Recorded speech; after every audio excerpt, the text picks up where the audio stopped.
Dear students, हम पढ़ रहे थे फैसियोला हिपेटिका के बारे में और आज हम पढ़ेंगे इसकी लाइफ साइकिल के बारे में।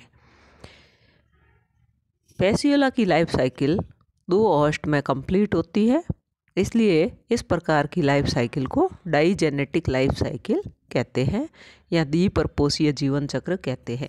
इसका प्राइमरी होस्ट सीप है यानी कि प्राथमिक पर्पोषी भेड़ है और सेकेंडरी होस्ट लिम्निया जाति के स्नेल्स है यानी कि द्वितीय पर्पोसी इसका लिम्निया जाति का घोंगा है। तो इसकी लाइफ साइकिल में फर्स्ट है कपलेशन एंड फर्टिलाइजेशन। इसमें कपलेशन की क्रिया सीप के बाइल डक्ट में पाई जाती है यानी कि मैथुन क्रिया भेड़ की पित्तवाहिनी में पाई जाती है और यह हर्मेफ्रोडाइट या उभयलिंगी होने के बावजूद इसमें क्रॉस फर्टिलाइजेशन या परनिषेचन पाया जाता है, लेकिन कभी कभी इसमें सेल्फ फर्टिलाइजेशन या स्वनिषेचन भी संभव होता है। कपलेशन के दौरान इसका जो सीरस है वो बहिर्सरी होकर के दूसरे फ्लूक के लॉरर कैनाल में प्रवेश करता है और वहाँ पे स्पर्मेटोजोआ को इजैकुलेट कर देता है या उनका त्याग कर देता है। और सेल्फ फर्टिलाइजेशन में सीरस उसी जंतु के फीमेल जेनाइटल पोर में प्रवेश करके स्पर्मेटोजुआ या स्पर्म का त्याग कर देता है। तो इस प्रकार के फर्टिलाइजेशन को इंटरनल फर्टिलाइजेशन या आंतरिक निषेचन कहते हैं। सेकंड पॉइंट है इसमें अब इसमें नीचे डायग्राम दिया गया है। डायग्राम में फर्टिलाइज्ड एग दिखाया गया है। तो जो ए है उसमें फर्टिलाइज्ड एग या जाइगोट दिखाया गया है। इसमें फर्टिलाइज्ड एग है जिसको घेरे हुए योग सेल्स है और बाहर की तरफ एग सेल या अंड कवच उपस्थित है। बी डायग्राम में यहाँ फर्टिलाइज्ड एग का जो न्यूक्लियस है वो डिवाइड हो गया है। 2 प्रकार की इसमें सेल्स बनी है। एक को प्रोपेगेटरी सेल कहते हैं, वंशवर्धी कोशिका, और दूसरी को सोमेटिक सेल या कायिक कोशिका कहते हैं। और इनको घेरे हुए योग सेल्स या पित्तक कोशिकाएं हैं। बाहर की तरफ एग सेल या अंड कवच है। सीड जो डायग्राम है उसमें इसकी एम्ब्रियोनिक स्टेज को दिखाया गया है। इसमें बीच में कोशिकाएं जो है वो विभाजित होकर के एम्ब्रियो फॉर्मेशन करती है या भ्रूण का निर्माण करती है और बाहर की तरफ योग सेल्स उपस्थित है। डी डायग्राम में मिरासीडियम लार्वा जो है वो बन चुका है और योग सेल्स की संख्या यहाँ कम हो रही है। एग सेल के ऊपर की तरफ ऑपरकुलम पाया जाता है या ढक्कन पाया जाता है। Formation of egg capsule. Fertilization के बाद में फर्टिलाइज्ड एग्स से एग कैप्सूल का फॉर्मेशन होता है यानी कि निषेचन होने के बाद में निषेचित अंडों से अंड संपुट का निर्माण हो जाता है। सबसे पहले फर्टिलाइज्ड एग्स के चारों ओर विटेलाइन ग्लैंड्स के द्वारा स्रावित योग सेल्स इकट्ठी हो जाती है या पित्तक कोशिकाएं इकट्ठी हो जाती है और इन कोशिकाओं में योग या पित्तक पाया जाता है जिसका उपयोग स्टोर्ड फूड मटेरियल के रूप में किया जाता है, संग्रहित खाद्य पदार्थ के रूप में किया जाता है। इसके बाद में कैप्सूल का निर्माण जो है, कैप्सूल फॉर्मेशन का काम भी योग सेल्स के सिक्रीशन के द्वारा किया जाता है। तो कवच का निर्माण भी पित्तक कोशिकाओं के स्रावण द्वारा किया जाता है। पित्तक कोशिकाओं में सेल ग्लोबुल्स पाई जाती है, कवच गोलिकाएं पाई जाती है जिसमें फिनॉल पाया जाता है और फिनॉल ऑक्सीडेज एंजाइम के द्वारा फिनॉल को क्विनॉन में बदला जाता है।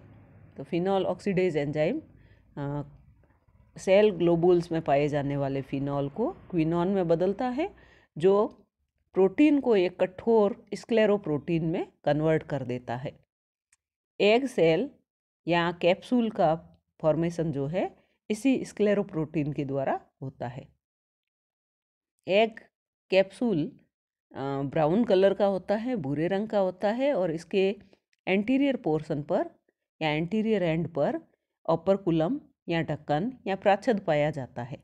फैसियोला के यूटेरस में एक समय में 3000 एग कैप्सूल्स पाए जाते हैं। नेक्स्ट है एम्ब्रियोनिक डेवलपमेंट। एग कैप्सूल के यूटेरस में पहुंचने पर जाइगोट में क्लीवेज शुरू हो जाता है, विदलन प्रारंभ हो जाता है और फर्स्ट क्लीवेज के परिणाम स्वरूप दो असमान कोशिकाओं का निर्माण होता है।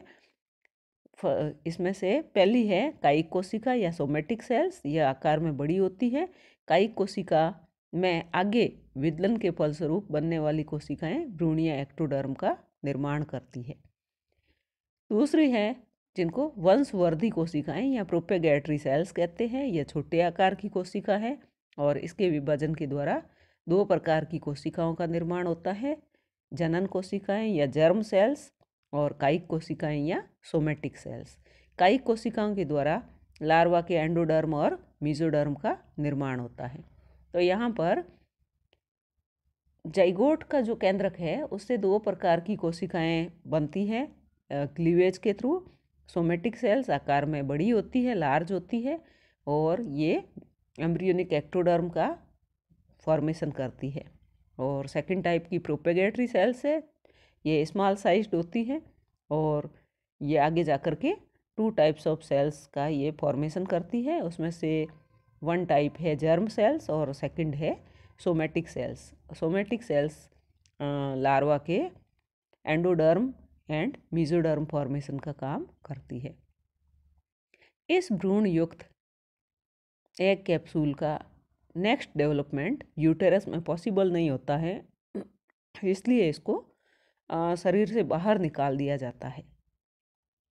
एनकैप्सुलेटेड एम्ब्रियो फीमेल गोनोपोर से होते हुए, बाइल डक्ट से होते हुए इंटेस्टाइन और इंटेस्टाइन से होते हुए यह गिवन आउट अलोंग फीसेस, यह जो है अपशिष्ट के साथ में शरीर से बाहर निकाल दिया जाता है। जब भ्रूण युक्त अंड संपुट पानी के संपर्क में आता है तो यहाँ पर एग कैप्सूल जिसमें कि एम्ब्रियो डेवलप हो रहा है वो जब वाटर के कांटेक्ट में आता है तो नेक्स्ट डेवलपमेंट प्रारंभ होता है। इसके लिए जल का अनुकूलतम ताप 22 degree Celsius to 25 degree Celsius और इसका पीएच 6.5 होना चाहिए। जब फेवरेबल कंडीशंस रहती है, अनुकूल परिस्थितियाँ रहती है, तो 4 से 15 दिन में एग कैप्सूल के भीतर मिरासीडियम लार्वा का फॉर्मेशन हो जाता है। इसके पश्चात मिरासीडियम लार्वा एग कैप्सूल के अपरकुलम को तोड़ करके बाहर निकल जाता है और इस प्रक्रिया को हैचिंग कहते हैं। हैचिंग या विस्फोटन। हैचिंग के दौरान मिरासीडियम लार्वा द्वारा प्रोटीन अपघटनी एंजाइम यानी प्रोटीन लाइटिक एंजाइम्स का सिक्रीशन होता है जो अपरकुलम को तोड़ने में मदद करता है। मिरासीडियम लार्वा यह फैसियोला हिपेटिका की फर्स्ट लार्वल स्टेज है जो कि फ्रीली स्विमिंग स्टेज है। इसकी बाह्य स्ट्रक्चर, यह स्मॉल साइज्ड और पियर शेप्ड लार्वा है और इसकी लंबाई 0.07 मिलीमीटर होती है और इसके अग्र सिरे पर एक कोन शेप्ड एपिकल पेपिला पाया जाता है और एपिकल पेपिला को छोड़ करके इसकी ऑल बॉडी सरफेस पर सीलिया पाए जाते हैं। शरीर को ढके हुए एपिडर्मल प्लेट्स पाई जाती है और यह प्लेट्स जो है 5 रिंग्स में व्यवस्थित होती हैं। जैसे यहाँ पर बताया गया है, फर्स्ट जो टीयर है उसमें एपिडर्मल प्लेट्स की संख्या 6 होती है, जिसमें से 2 डॉर्सल, 2 लेटरल और 2 वेंट्रल होती है। सेकंड टीयर में 6 होती है, 3 डॉर्सल 3 वेंट्रल। थर्ड टीयर में 3 होती हैं, 1 डॉर्सल 2 वेंट्रोलेटरल। फोर्थ टीयर में 4 होती है, 2 right and 2 left. Fifth tier में 2 होती है, 1 राइट एंड 1 लेफ्ट। यहाँ पर मिरासीडियम लार्वा का एक्सटर्नल फीचर्स या एक्सटर्नल स्ट्रक्चर दिखाई गई है और सेकंड जो बी डायग्राम है उसमें इसकी इंटरनल स्ट्रक्चर दिखाई गई है। तो इसकी एक्सटर्नल स्ट्रक्चर में इसमें एपिकल पेपिला दिखाई दे रहा है और इसकी एपिडर्मल प्लेट्स दिखाई दे रही है और बाहर की तरफ सीलिया दिखाई दे रहा है। इसकी इंटरनल स्ट्रक्चर में एपिकल पेपिला के नीचे की तरफ एपिकल ग्लैंड दिखाई दे रही है जो कि 2 पेनिट्रेटिंग या पेनिट्रेशन ग्लैंड्स के साथ में जुड़ी हुई हैं। पीछे की तरफ इसका ब्रेन दिखाई दे रहा है, जिसके अग्रभाग में इसकी आई उपस्थित है, और पीछे की तरफ प्रोटोनेफ्रिडियम दिखाई दे रहा है, और योक सेल्स और जर्म सेल्स इसमें दिखाई दे रही है। इसकी इंटरनल स्ट्रक्चर, बॉडी वॉल में सबसे बाहर की तरफ एपिडर्मल प्लेट्स पाई जाती हैं, और प्लेट्स के नीचे बाहर की ओर सर्कुलर मसल्स और भीतर की तरफ लॉन्गिट्यूडिनल मसल्स पाई जाती है। मस्कुलेचर के नीचे सब एपिथेलियम पाई जाती है, और एपिकल पेपिला के मध्य से जुड़ी हुई एपिकल ग्लैंड पाई जाती है, और एपिकल ग्लैंड के दोनों ओर एक एक पेनिट्रेशन ग्लैंड पाई जाती हैं। एपिकल ग्लैंड के सिक्रीशन द्वारा यह सेकेंडरी होस्ट के यानी स्नेल या ट्रंकेटुला के साथ में चिपकता है, और भेदक ग्रंथियाँ यानी पेनिट्रेशन ग्लैंड का स्रावण स्नेल में भेदन में या पेनिट्रेशन में सहायता करता है। एपिडर्मल प्लेट्स की जो सेकंड टीयर है के नीचे एक्स के आकार का ब्रेन पाया जाता है। ब्रेन में एक जोड़ी आई स्पॉट्स पाए जाते हैं जो फोटोसेंसिटिव होते हैं। इस लार्वा में एक जोड़ी प्रोटोनेफ्रिडिया पाए जाते हैं। प्रत्येक प्रोटोनेफ्रिडिया एक एक एक्सक्रीटरी पोर के द्वारा बाहर खुलते हैं। लार्वा के पश्च भाग में जर्म सेल्स के समूह पाए जाते हैं। मिरासीडियम लार्वा जल में तैरते हुए सेकेंडरी होस्ट की तलाश करता है। यदि हैचिंग के 24 आवर्स में इसको सूटेबल होस्ट प्राप्त नहीं होता है तो इस लार्वा की डेथ हो जाती है। यह लार्वा फीडिंग नहीं करता है, और स्नेल में प्रवेश करने के साथ ही इसके सीलिया और एपिडर्मल प्लेट्स शरीर से सेपरेट हो जाती हैं या पृथक हो जाती है। यह घोंघे की डाइजेस्टिव ग्लैंड में पहुंच करके लगभग 14 डेज में नेक्स्ट जनरेशन लार्वा में मॉडिफाई हो जाता है या कन्वर्ट हो जाता है। नेक्स्ट लार्वल स्टेज है वो है स्पोरोसिस्ट। स्पोरोसिस्ट यह फैसियोला हिपेटिका की सेकंड लार्वल स्टेज है। यह स्नेल में पैरासाइट के रूप में पाई जाती है। यह बैग लाइक स्ट्रक्चर है, इसकी शेप होती है, और इसकी लेंथ जो है 0.7 मिलीमीटर होती है। इसकी बॉडी वॉल में सीलिएटेड एपिडर्मल प्लेट्स के स्थान पर क्यूटिकल पाई जाती हैं। इसमें 1 पेयर प्रोटोनेफ्रिडिया पाए जाते हैं, और प्रत्येक में 2-2 फ्लेम सेल्स पाई जाती है। इसमें भी जर्म सेल्स के समूह पाए जाते हैं, ग्रुप पाए जाते हैं, और प्रत्येक लार्वा की जनन कोशिकाओं जर्म सेल्स के द्वारा 6 to 8 रेडिया लार्वा का निर्माण किया जाता है, जो स्पोरोसिस्ट को तोड़ करके मुक्त हो जाते हैं। तो यहाँ पर इसकी स्ट्रक्चर दिखाई गई है जो कि बैग लाइक स्ट्रक्चर है, और इसमें बाहर की तरफ क्यूटिकल है, अंदर की तरफ प्रोटोनेफ्रिडिया है एक जोड़ी, जिसमें 2-2 प्रत्येक में 2-2 फ्लेम सेल्स उपस्थित है, और इसके अंदर जो है रेडिया लार्वा या नेक्स्ट जनरेशन लार्वा उपस्थित है। तो एक स्पोरोसिस्ट के द्वारा 6 से 8 रेडिया लार्वा का निर्माण किया जाता है, जो कि स्पोरोसिस्ट को तोड़ते हुए बाहर निकल जाते हैं। नेक्स्ट है रेडिया लार्वा। फैसियोला हिपेटिका की थर्ड लार्वल स्टेज है। यह भी घोंघे में पैरासाइट के रूप में पाई जाती है।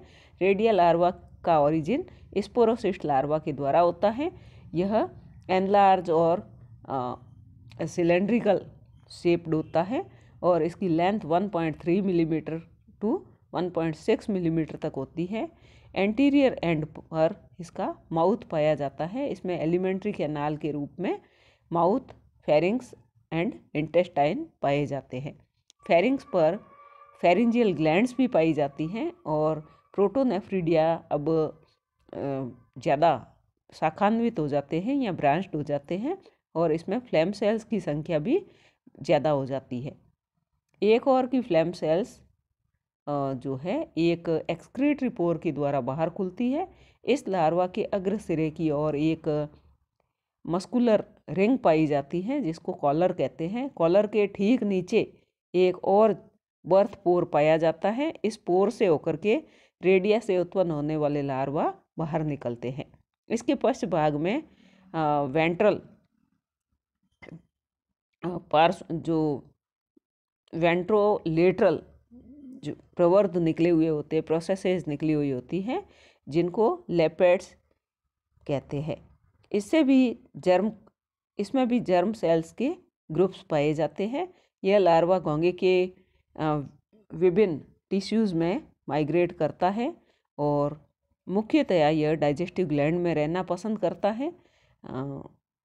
समर सीजन में रेडियल लार्वा की जर्म सेल्स के द्वारा रेडियल लार्वा को उत्पन्न किया जाता है और विंटर में इससे सेकंड जनरेशन के रेडियल लार्वा की जर्म सेल्स के द्वारा सर्केरिया लार्वा को उत्पन्न किया जाता है। एक रेडियल लार्वा से 14 to 20 सर्केरिया लार्वा घोंगे की डाइजेस्टिव ग्लैंड से होकर के पल्मोनरी सैक में आ जाते हैं और इसके बाद में यह एक्स करंट जो है या वाटर करंट के द्वारा इनको बाहर ले आया जाता है। यहाँ पर ये सर्केरिया लार्वा की स्ट्रक्चर दिखाई गई है। तो और सेकंड जो है उसमें सर्केरिया लार्वा युक्त लार्वा। पहले में तो सर्केरिया लार्वा रेडिया युक्त रेडिया है और दूसरे में सर्केरिया लार्वा युक्त रेडिया है।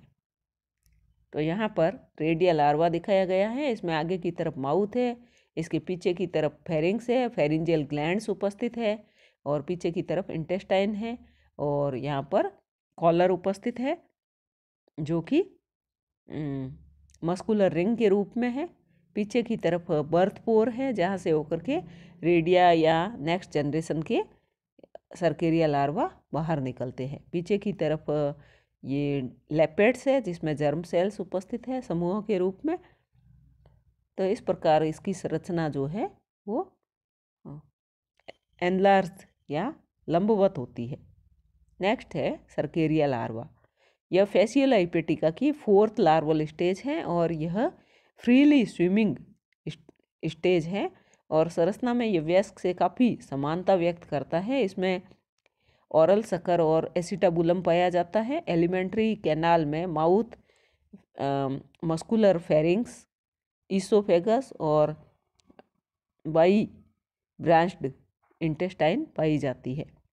बॉडी वॉल के ठीक नीचे की तरफ अनेक यूनिसेलुलर साइटोजीनस ग्लैंड्स पाई जाती हैं।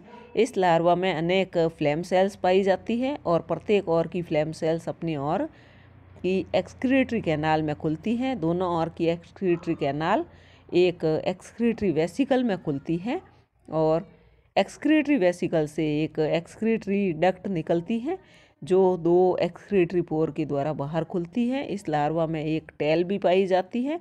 इस लार्वा में भी जर्म सेल्स के समूह पाए जाते हैं और घोंगे से बाहर निकलने के बाद में सर्केरिया लार्वा कुछ समय तक जल में तैरता है। इसके बाद में घास की पत्तियों या जलीय पादपों से यह चिपक जाता है। 2-3 दिन बाद में इसकी पूंछ जो है वो डिसएपियर हो जाती है। इसके बाद में इसकी जो पुटी भवन ग्रंथियाँ हैं यानी साइटोजिनस ग्लैंड्स जो है उसके सिक्रीशन के द्वारा सिस्ट का फॉर्मेशन हो जाता है। इस प्रकार से सर्केरिया लार्वा जो है मेटा सर्केरिया में कन्वर्ट हो जाता है।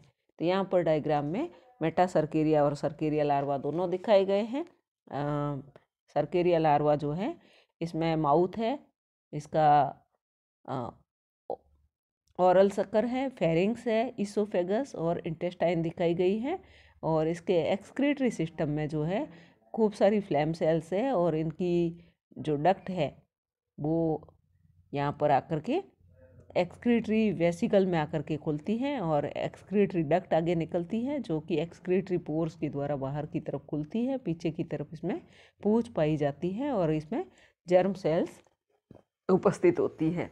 तो घोंगे से बाहर निकलने के बाद में यह कुछ समय तक जल में तैरता है और उसके बाद में इसकी पूंछ डिसएपियर हो जाती है। साइटोजिनस ग्लैंड्स के द्वारा इसके बाहर की तरफ सिस्ट फॉर्मेशन हो जाता है और इस स्टेज को मेटा सर्केरिया स्टेज कहते हैं। मेटा सर्केरिया लार्वा यह फेसियल हाइपेटिका के लाइफ साइकिल की लास्ट लार्वल स्टेज है और प्राइमरी होस्ट सीप के लिए यह इन्फेक्शियस स्टेज है यानी संक्रामक अवस्था है। यह लार्वा एक्वेटिक प्लांट्स या घास की पत्तियों से चिपका हुआ रहता है और राउंड शेप्ड होता है। इसका डायामीटर लगभग 0.2 मिलीमीटर तक होता है और इसके चारों ओर सिस्ट पाई जाती है।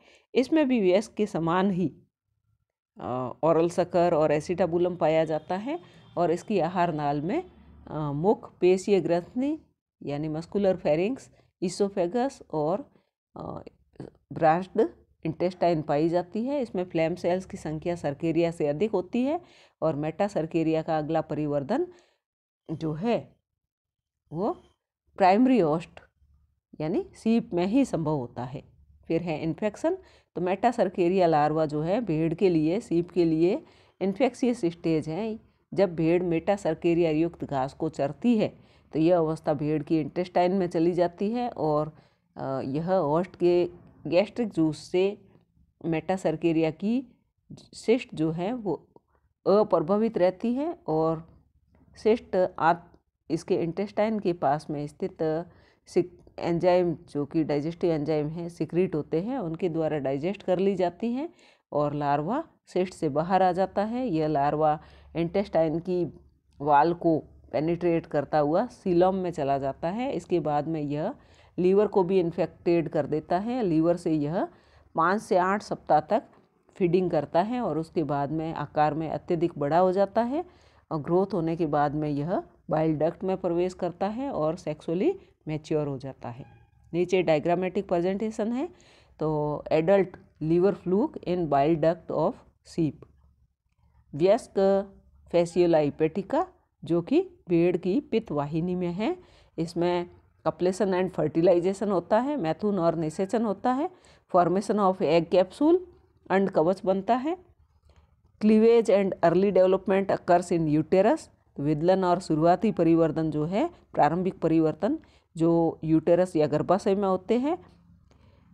Embryonated egg capsule given out along with fishes.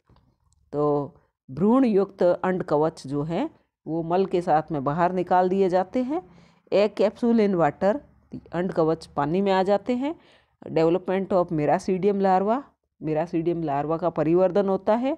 Free swimming मिरासीडियम, तो मिरासीडियम जो है अपर कुलम को तोड़ता हुआ बाहर निकलता है और स्वतंत्र रूप से पानी में तैरता है। Penetration of miracidium into snail, miracidium जो है वो घोंगे में भेदन करता है। Miracidium converts into sporocyst in digestive gland of snail. Miracidium जो है वो स्नेल या घोंगे की पाचक ग्रंथि में जाकर के स्पोरोसिस्ट में बदलता है। स्पोरोसिस्ट रेडिया में बदलता है। रेडिया के द्वारा गर्मियों में सेकंड जनरेशन रेडिया लार्वा बनते हैं और विंटर में इसके द्वारा सर्केरिया बनते हैं जो कि वापस जल में आ जाते हैं और जल में इसके द्वारा मेटा सर्केरिया का फॉर्मेशन होता है जिसमें बाहर की तरफ पुट्टी या सिस्ट बन जाती है और यह घास की पत्तियों पर पाया जाता है। जब भेड़ इसको चरती है तो यह भेड़ के शरीर में प्रवेश करके उसकी बाइल डक्ट में चला जाता है। नेक्स्ट है इसके special features of life cycle. इसके जीवन चक्र की प्रमुख विशेषताएं जो है, फर्स्ट है कॉम्प्लेक्स लाइफ साइकिल, क्योंकि इसकी लाइफ साइकिल 2 होस्ट में कंप्लीट होती है। इसके अतिरिक्त जीवन चक्र में 5 प्रकार की लार्वल स्टेजेज पाई जाती हैं, miracidium, sporocyst, redia, cercaria and metacercaria. Next है हाई रेट ऑफ रिप्रोडक्शन। अधिकांश जो पैरासिटिक एनिमल्स होते हैं उनमें रिप्रोडक्शन रेट जो है हाई होती है। प्रत्येक फ्लूक अपने जीवन चक्र में 2 लाख अंडे देता है और इनके जीवन चक्र में लार्वा उत्पन्न करने की क्षमता होती है और एक स्पोरोसिस्ट से 6 to 8 रेडिया लार्वा जो है उत्पन्न होते हैं। प्रत्येक रेडिया लार्वा गर्मी ऋतु में 8 से 12 द्वितीय पीढ़ी के रेडिया उत्पन्न करता है और शीत ऋतु में प्रत्येक द्वितीय पीढ़ी रेडिया लार्वा जो है 14 से 20 सर्केरिया लार्वा उत्पन्न करता है। तो यहाँ पर इनकी जो रिप्रोडक्शन रेट है उसका सीधा संबंध डेथ रेट से होता है, क्योंकि मृत्यु की संभावना ज़्यादा होने पर इसमें रिप्रोडक्शन रेट भी ज़्यादा होती है। नेक्स्ट है हाई चांसेज ऑफ डेथ, क्योंकि जीवन चक्र में विभिन्न अवस्थाओं में मृत्यु की संभावना भी अधिक रहती है, जैसे कि एम्ब्रियोनेटेड एग कैप्सूल्स जो है वो जल तक नहीं पहुंच पाते हैं और जल में भी सारी परिस्थितियां अनुकूल नहीं होती है, तो इनका परिवर्धन भी संभव नहीं होता है और सभी मिरेसीडियम लार्वा घोंगे के या स्नेल के संपर्क में नहीं आ पाते हैं। नेक्स्ट है पॉली एम्ब्रियोनी। तो लार्वा अवस्था में जनन कोशिकाओं के समूह पाए जाते हैं। स्पोरोसिस्ट में इन कोशिकाओं के द्वारा रेडिया का निर्माण होता है। इसी प्रकार समर सीजन में इन कोशिकाओं के द्वारा रेडिया से सेकंड जनरेशन रेडिया की उत्पत्ति होती है और विंटर में रेडिया से सर्केरिया की उत्पत्ति होती है। इस प्रकार के लक्षण को पॉली एम्ब्रियोनी कहते हैं। यह आपके 1 नंबर का प्रश्न परीक्षा में पूछा जाता है कि पॉली एम्ब्रियोनी या बहुभ्रूणता किसे कहते हैं। मेटाजेनेसिस, लैंगिक और अलैंगिक जनन के बीच में पाई जाने वाले पीडी एकांतरण को मेटाजेनेसिस कहते हैं।